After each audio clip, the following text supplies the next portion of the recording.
Abramos nuestras Biblias en el capítulo 8 de Lucas. ¿Ese video BBS no fue increíble? Nos divertimos mucho. Había mucho humor. Más de 100 voluntarios y cientos de niños por todas partes. Comida, gran comida. Hicieron un gran trabajo con todo. Me pusieron en el tanque de agua, por supuesto que era, ya sabes, donde pertenezco, al parecer. Nos divertimos mucho. Y fue increíble ver a tantos niños enamorarse de Jesús. Estamos formando la próxima generación para llevar el mensaje de Jesucristo adelante. Impresionante. En nuestra última reunión habíamos terminado el capítulo 7, donde tratamos sobre el perdón de los pecados. Vimos cómo una mujer pecadora que tenía muchos pecados amaba profundamente a Jesucristo, a diferencia de Simón el fariseo. Fue un contraste impactante y una imagen de cómo deberían ser nuestras vidas. Esto nos lleva al capítulo 8, versículo 1, y es en lo que nos enfocaremos hoy. Comencemos nuestra lectura desde el versículo 1 hasta el 15. Lucas capítulo 8, versículo 1.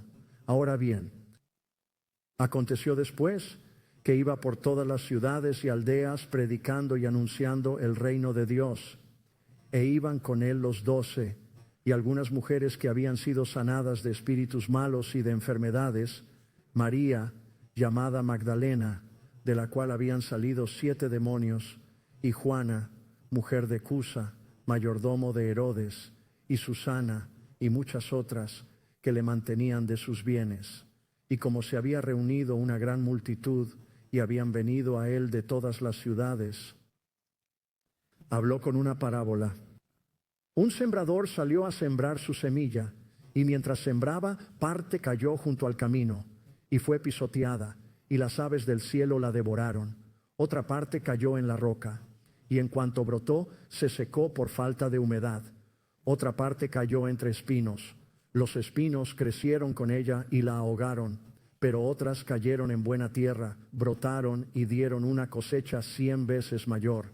Dicho esto, exclamó: el que tenga oídos para oír, que oiga. Entonces sus discípulos le preguntaron: ¿qué significa esta parábola? Y él les dijo: a vosotros os ha sido dado conocer los misterios del reino de Dios, pero a los demás se les ha dado en parábolas, para que viendo no vean y oyendo no entiendan. La parábola es esta: la semilla es la palabra de Dios. Los que están al borde del camino son los que oyen. Cuando el diablo viene y les quita la palabra de su corazón para que no crean y se salven, pero los que están en la roca reciben la palabra con alegría, pero carecen de raíces y creen solo por un tiempo. Cuando llega la tentación, caen. Los que caen entre espinos salen ahogados por los afanes, las riquezas y los placeres de la vida, sin dar fruto maduro. Pero los que caen en buena tierra son aquellos que, al oír la palabra con un corazón noble y bueno, la escuchan y producen fruto con paciencia. En este texto vamos a analizar 2 aspectos. En primer lugar, el propósito del Señor, que se encuentra en los versículos del 1 al 3. Y en segundo lugar, la parábola del Señor, que abarca los versículos del 4 al 15. Ahora, volviendo a la primera sección, consta únicamente de 3 versículos. Trata del propósito del Señor. Y cuando hablamos del propósito de nuestro Señor al descender del cielo a la tierra, eso por supuesto implica muchas cosas, y podemos pasar semanas enteras tratando del propósito de nuestro Señor. Sin embargo, Lucas nos da 2 cosas sobre el propósito de nuestro Señor en los versículos 1 al 3. Número 1, involucra la predicación. Implica predicar, muy simple. Miren el versículo 1 otra vez, por favor. Dice: aconteció después de la sección anterior, que trataba del perdón de los pecados, que recorrió todas las ciudades y aldeas. Recuerden que una ciudad típicamente tiene murallas, mientras que un pueblo no. Predicando y trayendo las buenas nuevas del reino de Dios. y los 12 apóstoles estaban con él. Así que el primer propósito de nuestro Señor que Lucas nos registra involucra la predicación. La palabra predicación, keruso, se menciona 61 veces en el Nuevo Testamento y significa anunciar o proclamar. Jesús está proclamando las buenas nuevas del reino de Dios, predicando así el mensaje evangélico.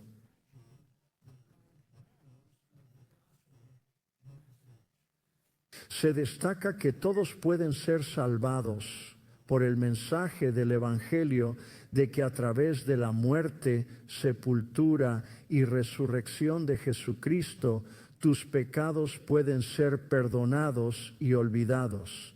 Tu pizarra puede quedar limpia. Esto fue profetizado por Isaías hace 750 años antes de que Jesús empezara a predicar, cuando hablaba sobre el Mesías en Isaías 61:1. Ahí dice, como el Señor me ha ungido, para dar buenas nuevas a los pobres, para sanar a los quebrantados de corazón, para liberar a los cautivos, hablando de estar cautivos por el pecado.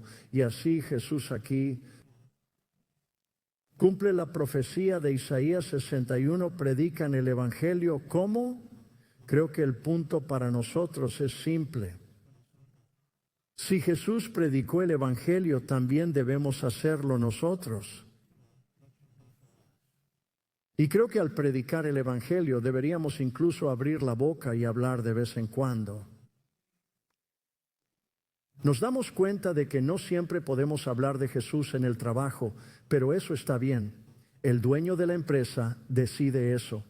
Debemos seguir las reglas o empezar nuestro propio negocio. ¿Me sigues? El gobierno. No puedes hablar de religión. Trabajas para el gobierno. Bien, esas son sus reglas, lo que sea. Pero no solo se trata de vocalizar el mensaje del Evangelio, también podemos hacerlo. Pero más allá de eso, se trata de nuestra vida. Se trata del ejemplo que damos. Jesús nos dio ese ejemplo. Primero de Pedro 21 dice que Cristo es nuestro ejemplo. Así debemos seguir sus pasos. A veces debemos hablar y otras simplemente vivir nuestra vida. Por eso, Jesús nos dice en Mateo 5:16 que debemos dejar que nuestra luz brille ante los hombres, de modo que ellos vean nuestras buenas obras y glorifiquen a nuestro Padre Celestial. El primer propósito es predicar y el segundo es la sanidad.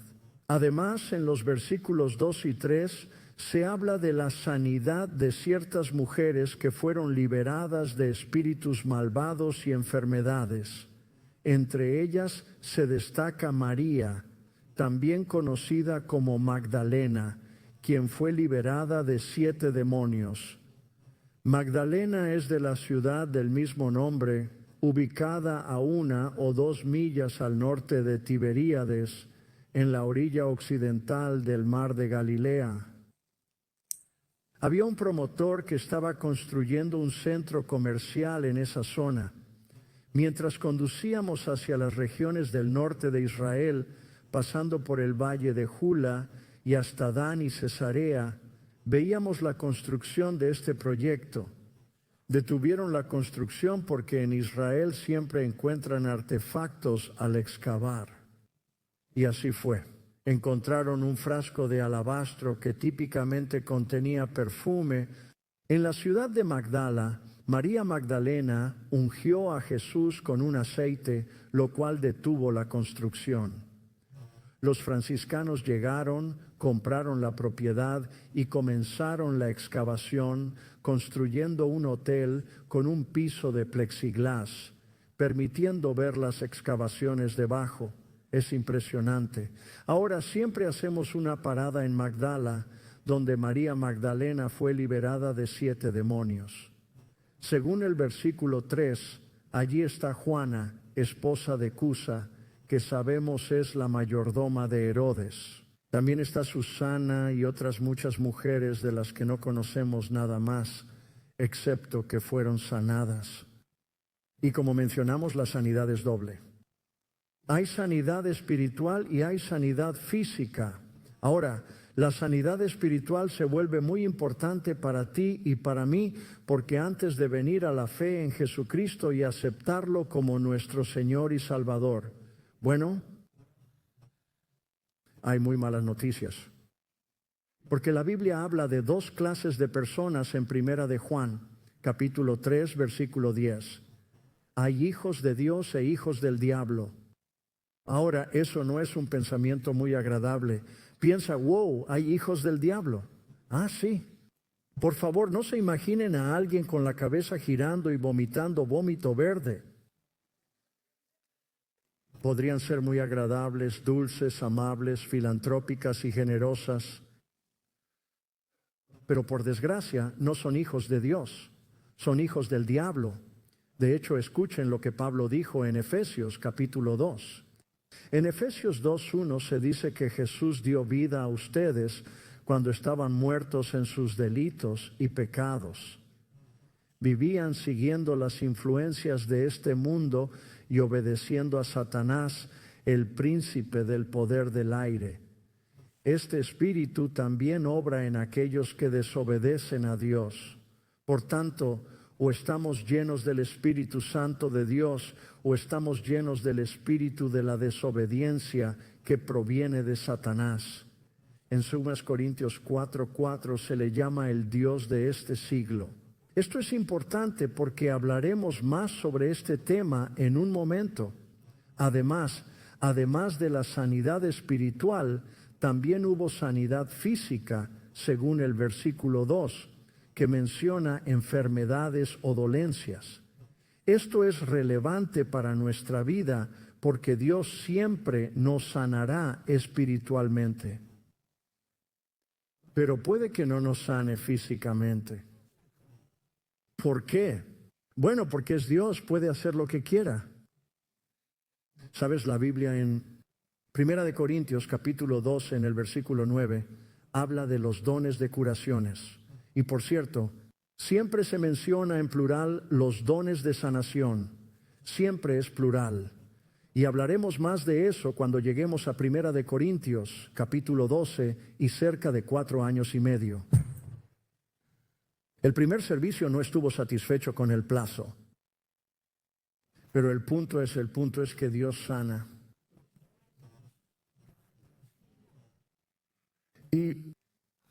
Pero solo si Él decide sanar, dices, bueno, ¿cómo sé si Dios me va a sanar? Bueno, será sanado. Bien, ahora no soy el lápiz más afilado de la manada. Amén, de acuerdo. Pero incluso yo sé eso. Ahora, si te sanas, entonces recibirás esos dones de sanación. Sígueme. Si hablas en lenguas, recibes el don de lenguas. Si tienes el don de administración o ayuda o enseñanza, lo que sea, Dios te está dando ese don. Entonces, claramente, la persona que es sanada ha recibido el don de sanidades. Sígueme ahora. Sí, Dios puede usar a alguien como canal para sanar a otros. Santiago 5:14 dice que los ancianos de la iglesia deben orar por quienes necesitan sanación, ungiéndolos con aceite. La oración ferviente de una persona justa puede tener un gran efecto, así que está claro que Dios puede utilizar a las personas como conducto o instrumento para imponer manos y sanar con aceite. No hay duda al respecto. Pero ni una sola persona tiene el don de sanar. Sígueme. Si ese fuera el caso, él solo iría de hospital en hospital, de cuarto en cuarto, solo sanando a todos, y eso no sucede. Porque de acuerdo al verso 11 de 1 Corintios capítulo 12, la Biblia dice que el Espíritu Santo distribuye los dones como Él quiere. La sanación depende más de Dios que de nosotros. ¿Oramos por curarnos? Sí. ¿Aplicamos Santiago 5:14? Claro, nunca hay dudas. Pero en último término, después de orar por la sanación, liberación, toque y restauración de Dios, debemos concluir nuestra oración como Jesús en Lucas 22:42. Él dijo, que no se haga mi voluntad, sino la tuya. Juan 2:15 nos asegura que si pedimos según la voluntad de Dios, Él nos oirá. Así que debemos buscar hacer la voluntad de Dios. Observen el resultado de la sanidad al final del versículo 3. Estas mujeres proveyeron para Él, para Jesús, de su sustancia. Así que, ¿por qué? Y no se pierdan esto, porque de lo que Jesús les dio, Él les dio sanidad, sanidad física, sanidad espiritual. Ellas subsecuentemente le devolvieron. Creo que cuando reconocemos y nos damos cuenta de lo que Dios ha hecho por nosotros y nos ha dado, es nuestro deber devolverle nuestro tiempo, nuestros talentos, nuestros tesoros, lo que sea. Esto me recuerda a una vieja canción que el pastor Chuck cantaba en Costa Mesa hace muchos años. Jesús lo pagó todo. Todo lo debo a Él. Lavó mi mancha de pecado, blanca como la nieve. Le debemos todo a Jesús. ¿Y qué cuadro pinta eso? Bueno, volvamos al capítulo 8 de Lucas. Vamos a la segunda y última cosa que queremos ver. Hemos visto el propósito del Señor en los versículos 1 al 3. Ahora veamos la parábola del Señor. Eso está en los versos 4 al 15. Y la parábola del Señor se llama la parábola del sembrador. Eso es lo que Jesús nos dice en el relato paralelo en Mateo capítulo 13, versículo 18. Él dijo, oigan la parábola del sembrador. Ahora, encuentro eso interesante porque Mateo y Lucas nunca hablan del sembrador, solo hablan de la semilla y de la tierra. Ahora, Marcos menciona brevemente al sembrador, solo el hecho de que sembró la semilla. Así que, aunque se la llama la parábola de la tierra, parece que la idea central de la parábola son las tierras. Son 4. Ahora, si estás tomando notas o haciendo un bosquejo de esta sección, vamos a ver tres cosas sobre la parábola del Señor, y van bastante rápido.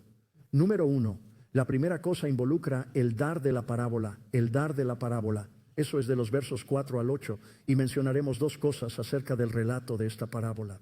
Número 1, noten primero que todo cuando fue dada.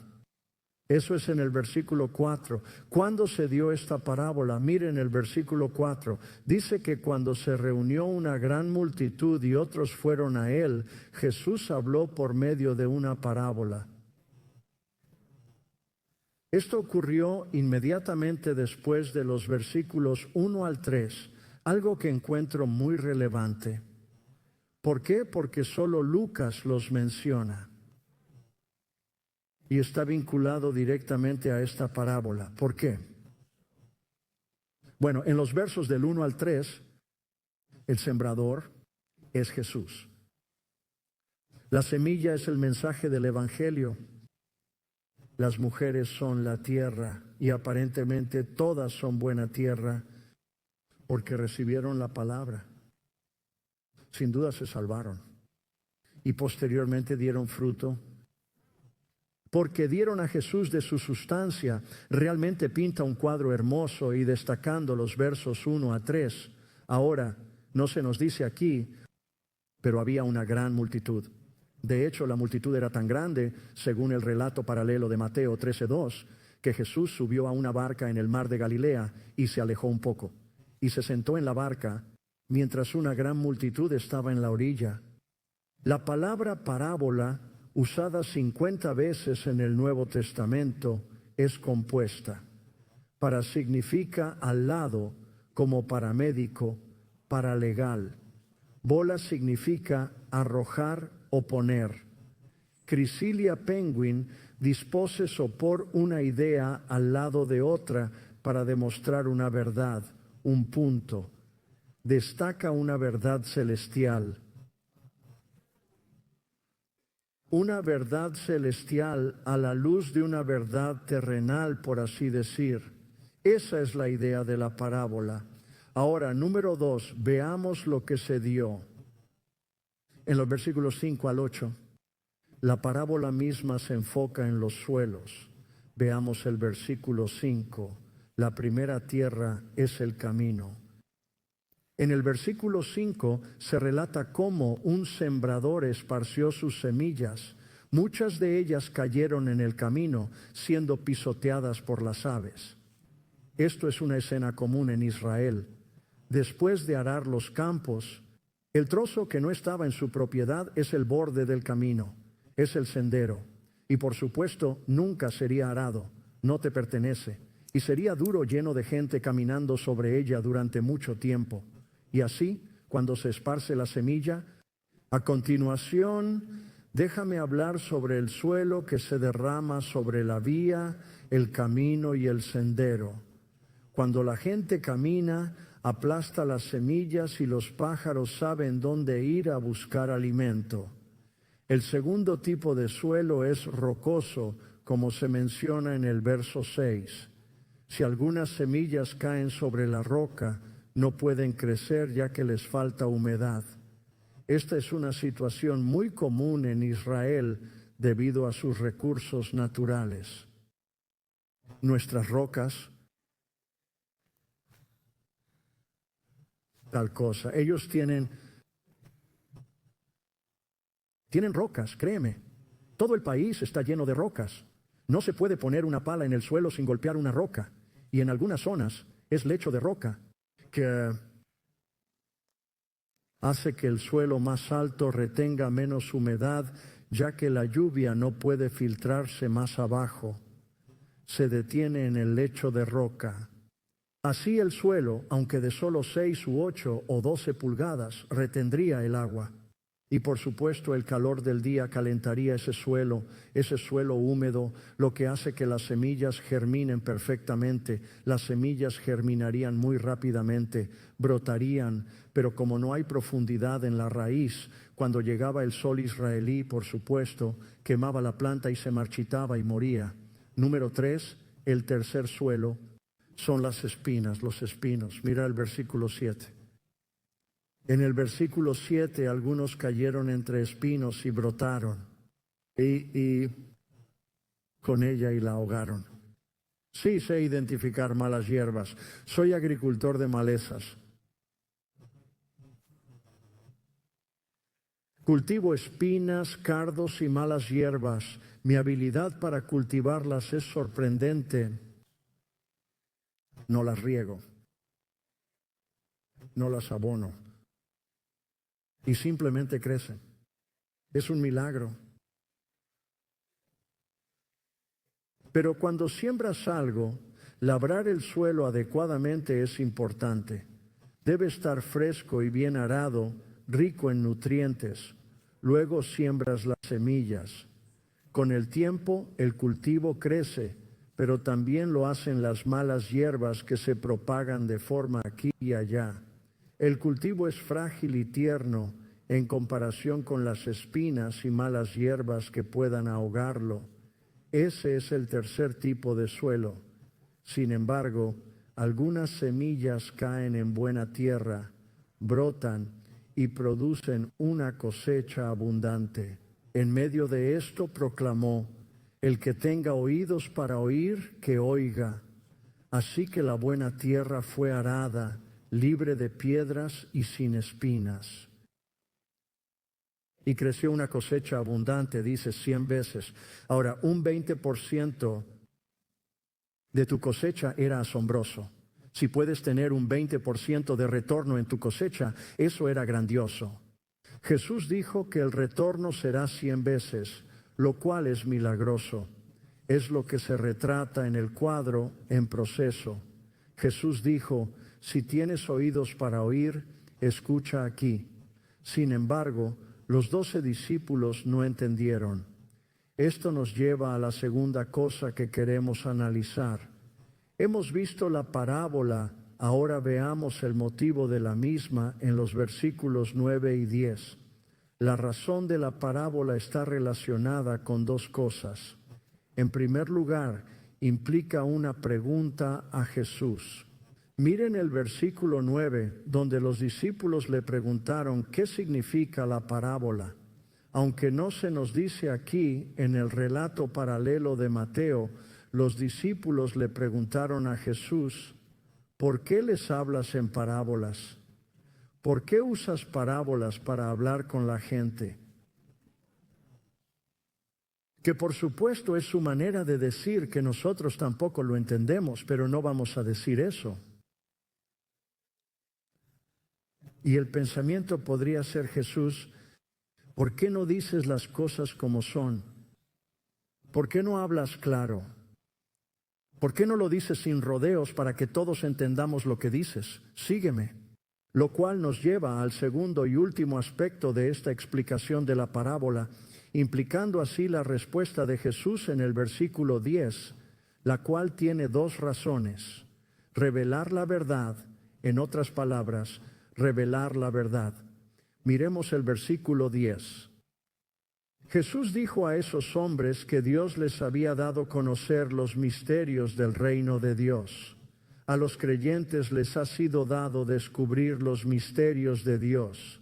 Misterio no significa algo misterioso, sino una verdad que antes estaba oculta, pero que ahora ha sido revelada.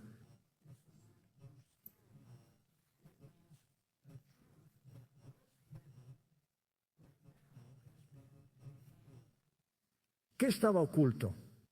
Bueno, el Mesías. El hecho de que el Mesías traería la salvación, ahora se les ha revelado a ellos, a los 12. De hecho, Jesús dijo en Mateo 13:17, esto es algo que los profetas y santos del Antiguo Testamento deseaban ver, pero no lo hicieron. Ellos vieron al Mesías, así que número 1 es revelar la verdad al creyente. Pero número 2, y puede que esto no te guste, es ocultar la verdad, esconder la verdad. Miren el verso 10 otra vez. En la mitad del versículo dice, pero aquí está el contraste con el resto. Hablando de los no creyentes, se da en parábolas. ¿Por qué? Para que viendo no vean y oyendo no entiendan. Así que es para ocultar la verdad a los que no creen. Y curiosamente, Jesús trae a colación al profeta Isaías en Isaías, capítulo 6, versículo 9. Viendo no pueden ver, oír no pueden entender, tener corazones no pueden percibir. ¿Me siguen?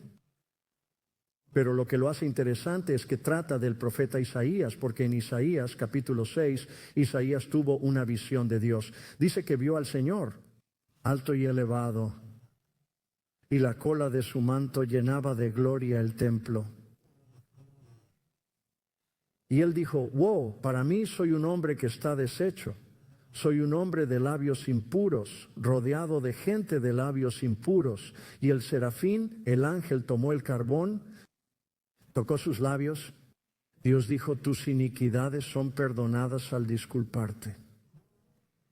Enviaré, ¿y quién irá por nosotros? Y fue Isaías quien dijo, aquí estoy, Señor, envíame a mí. Sorprendente. ¿Y por qué? Porque Israel rechazó a Dios, como le dijo a Isaías, sino que lo iban a rechazar. Y eso que es un ministerio fastidioso de tener. ¿Te imaginas a Dios diciendo, aquí está, quiero que digas a la gente acerca de mí, pero nadie va a escuchar o cuidar? De hecho, van a odiarte y matarte por ello, sígueme. Y sin embargo, Isaías, aquí estoy, Señor, envíame. Y la razón por la que estas personas tenían ojos y no podían ver o percibir, y el oído no podían entender, es porque todavía eran el hombre natural. No eran el hombre espiritual, podríamos decir. De hecho, Pablo habla de esto, por cierto. En 1 Corintios 2 no tenemos tiempo para regresar allí. Pero en 1 Corintios capítulo 2, verso 12, Pablo dijo, no recibimos el espíritu del mundo, sino el espíritu que proviene de Dios, para que conozcamos las cosas que nos han sido dadas gratuitamente por Dios. Así que ahí está el contraste, los que tienen el espíritu del mundo y los que tienen el espíritu de Dios. El espíritu del mundo no comprende las cosas de Dios, porque no tiene el espíritu de Dios. Verso 13, hablamos estas cosas no con palabras de sabiduría humana, sino con las del Espíritu Santo, comparando las espirituales entre sí. Pero primero, el hombre natural no recibe las cosas del Espíritu de Dios, pues para él son locura e incomprensibles espiritualmente. ¿Has hablado con algún adulto sobre Dios o el cielo? Y te miran como si fueras del espacio exterior. No tienen idea de lo que estás hablando. Están absolutamente estupefactos, porque son el hombre natural. Ellos no tienen el Espíritu de Dios. Cuando hablas con niños amantes de Jesús, les compartes profundidades espirituales que comparten una comprensión total. Porque tienen el Espíritu de Dios. Y así también es con nosotros. Mira, si no entendemos las cosas espirituales, no vamos a entender todo lo que hay que saber acerca de Dios. Obviamente, Él es Dios y bueno, nosotros no. Dios nos da ojos, oídos y corazones espirituales para ver, oír y entender. Volvamos a Lucas. Capítulo 8. Ahora, hemos dicho que Jesús responde con dos cosas sobre el propósito de las parábolas: revelar y ocultar la verdad. Esto nos lleva a la última idea que veremos. Terminaremos aquí. Hemos visto el origen de la parábola, la razón de la parábola. Ahora veamos la interpretación de la parábola. Está en los versículos 11 al 15, la interpretación de la parábola. Miren el versículo 11, por favor. Dice ahora la parábola es esto. Noten que dice que la semilla es la palabra de Dios. Ni siquiera se menciona al sembrador. Ahora, el sembrador, por supuesto, es Jesucristo en el contexto del pasaje. En una aplicación más amplia, tú y yo somos el sembrador. Sembramos la semilla, que es la palabra de Dios. Pedro menciona esto en 1 Pedro 1:23. Él dijo que tú y yo hemos renacido no de semilla corrompible, sino de semilla incorruptible mediante la palabra de Dios. En el verso 12 se habla de los diferentes tipos de suelos que representan los corazones que escuchan la palabra de Dios cuando se predica el reino. Veamos estos corazones y tierras individualmente. El primer corazón es el corazón duro, simbolizado por el camino. Ver el verso 12. Dice que los que están en el camino difícil son aquellos que oyen la palabra de Dios, pero el diablo viene y les quita esa palabra de sus corazones para que no crean y sean salvos. Así que aquellos que son indiferentes o rechazan a Jesucristo en sus corazones, tienen cualquier palabra que se les ha dado quitada porque sus corazones son duros. Tú sabes, Salmo 14:1 dice, el necio ha dicho en su corazón, no hay Dios. Un poco interesante dice, realmente, el hebreo es el necio ha dicho en su corazón, no Dios, pero la aplicación es amplia. Por supuesto, si dices que no hay Dios, eres un tonto. Ese es el problema. Ya hemos visto cómo el Dios de este siglo ciega a los que rechazan el Evangelio, porque nuestros corazones son duros. El príncipe del aire les da el espíritu de desobediencia en Efesios 2. Y parece que podemos endurecer nuestro corazón contra Dios por tanto tiempo. Dios confirma que Dios valida eso. De hecho, creo que vemos eso en el libro del Éxodo y en los capítulos 6 al 18 del Éxodo, cuando Dios envió las 10 plagas a Egipto. Una y otra vez dice que el faraón endureció su corazón contra Dios.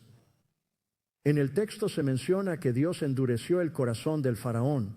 Sin embargo, se usan dos palabras hebreas diferentes y la gramática también difiere. Cuando Faraón endureció su corazón, implica una acción que él realizó voluntariamente. En cambio, cuando Dios endureció el corazón de Faraón, se utiliza una palabra hebrea y una gramática diferentes, lo cual sugiere confirmación. Por lo tanto, Dios no endureció el corazón de Faraón, simplemente confirmó la decisión que él ya había tomado. Y creo que para ti y para mí necesitamos ser muy cuidadosos Si no endurecemos nuestros corazones hacia Dios, llegará un momento en el que Él aceptará tu decisión y te dará lo que deseas. Génesis 6:3, Dios dijo, mi espíritu no contenderá siempre con el hombre.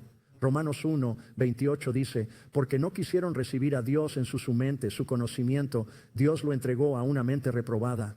Así que parece que podría llegar un punto de no retorno. Número 2, el segundo corazón es el corazón impulsivo. Mira el verso 13.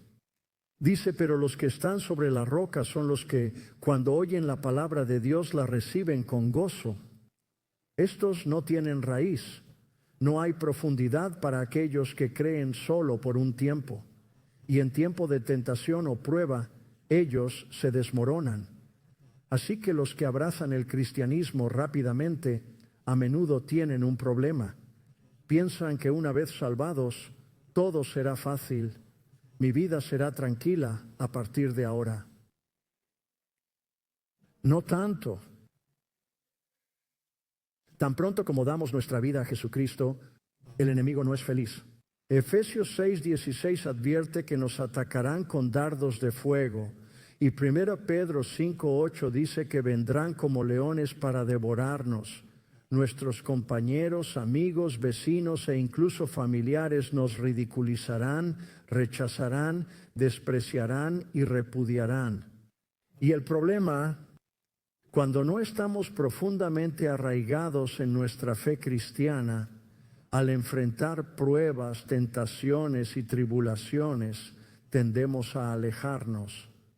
Resulta más fácil abandonar todo a tener que atravesarlo. Pero eso muestra una superficialidad de nuestra relación con Jesucristo. Número 3. El tercer problema es el corazón mundano. Es ilustrado por las espinas. Mira el verso 14. Dice, y los que cayeron entre las espinas son aquellos que cuando han oído, han escuchado la palabra, salen y son ahogados con tres cosas: los afanes, las riquezas y los placeres de la vida, y no llevan fruto a la madurez. Así que el corazón mundano no produce fruto por tres razones. Número 1, por las preocupaciones de la vida. Y tú probablemente has notado en tu vida que hay muchas cosas que cuidar en la vida. Hay muchos cuidados en la vida. Tenemos preocupaciones físicas, cuidado de la familia. Aunque hay altibajos, requerimos alimentos, ropa, transportación, comunicación y medicamentos. En suma, necesitamos muchas cosas. Y el problema es, las preocupaciones de la vida ahogan nuestra relación con Cristo. Porque pensamos que sabemos lo que necesitamos y cuando no lo conseguimos nos volvemos preocupados por ello. ¿Sabes? Jesús habla de eso, por cierto, Mateo 6:25. Él dijo, no te preocupes por tu vida, qué vas a comer o qué vas a beber, ni por tu cuerpo, qué vas a vestir. Tu Padre Celestial sabe que necesitas estas cosas. ¿Por qué no preocuparse por la vida? ¿Por qué no preocuparnos por los afanes? Porque de acuerdo a Filipenses 4:19, la Biblia dice que mi Dios proveerá todo lo que necesiten de acuerdo a sus riquezas y gloria. Así que Dios siempre nos dará lo que necesitamos. No siempre nos dará lo que queremos, pero nos dará lo que necesitamos. ¿Cómo sé lo que necesito? Lo tendré. Dios me lo dará. Y si no lo tengo, no debo necesitarlo. Dios ha hecho la vida tan simple. No dije fácil, dije simple. Si no lo tengo, no lo necesito. David dijo en el Salmo 37:25, he sido joven y ahora soy viejo. Pero no te rías, algún día serás viejo como todos los jóvenes se ríen. David aseguró, fui joven y envejecí sin ver al justo desamparado ni a su descendencia mendigar pan. Es glorioso, preciosa familia. No te preocupes, solo vive. Ahoguen la alegría y la relación que tenemos con Cristo, porque eso es lo que da el fruto de la alegría.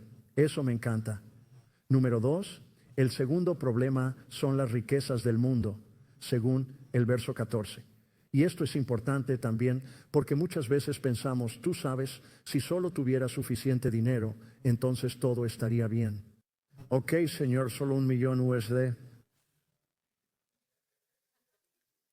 Tendría todo pagado. Todas las cuentas estarían pagadas. Estaría arruinado. 5 millones, Señor. Podría ayudar a mis amigos, mis suegros, mis forajidos. Podría cuidar de toda la familia. Oh, entonces estoy quebrado de nuevo. Vale, ¿qué tal 1,000 millones? Dios, eso lo haría bien. ¿Sabes? Primero, pensamos que el dinero es la respuesta. El amor al dinero, según Timoteo 6:10, es la causa de muchos males, pero el dinero en sí no es malo. El amor al dinero es la raíz de todos los males. Y esto sofoca nuestra conexión con Dios.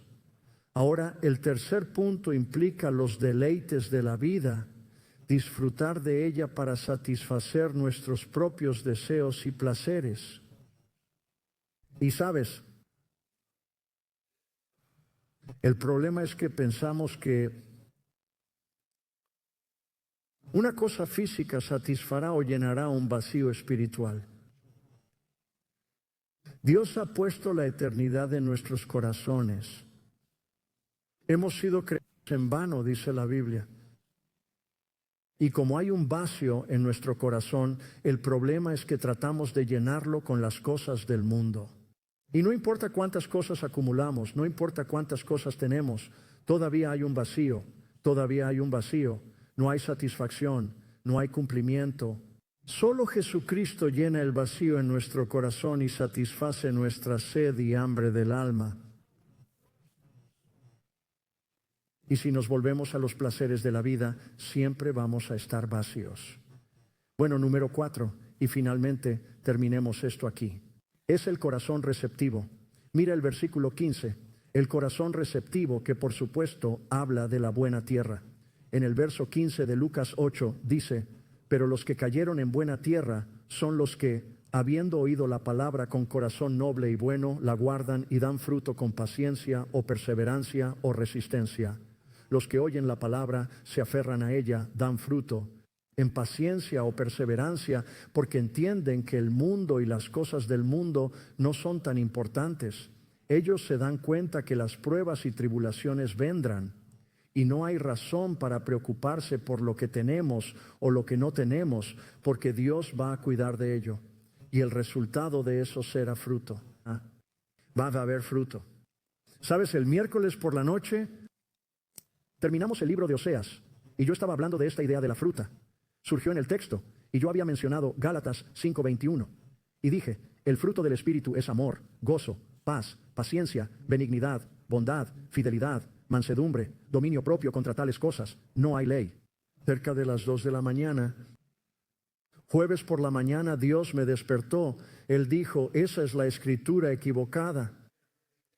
Dije Gálatas 5:21, en realidad es Gálatas 5:22. Tenía que quitarme eso de encima. Me desperté a la mitad. Eran como las 2 de la mañana. Dije, era Gálatas 5:22. No puedo creerlo, pero el punto es que no soy tan inteligente. Pero bueno, no tenías que apuntar en esa. Pero sabes, en Gálatas 5:22 dice que el fruto del Espíritu es el amor. Y estas otras 8 palabras, gozo, paz, paciencia, bondad, fidelidad, amabilidad, autocontrol, son adjetivos, describen el subproducto del amor.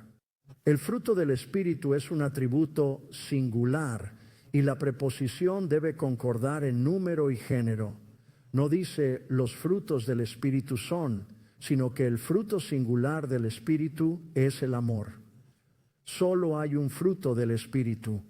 Las otras 8 palabras son adjetivos que describen el subproducto del amor de Dios en nuestras vidas. Cuando recibimos la palabra de Dios y entramos en esa profunda relación personal con Jesucristo, las cosas del mundo no importan.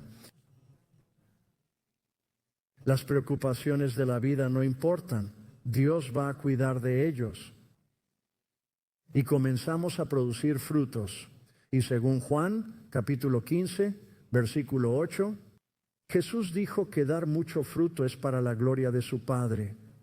Estamos muy agradecidos por este breve tiempo juntos. Qué gran porción de la Escritura. Nos asombra poder dedicar 1 o 2 minutos a mirarla y aprender de ella. Padre, te pedimos que nos ayudes a través de tu Espíritu a todos y cada uno de nosotros a ser aquellos que manténganse cerca de ti, siempre a tu lado, a dar fruto gracias a ti. Te lo pedimos en el precioso nombre de Jesús. Amén. Amén.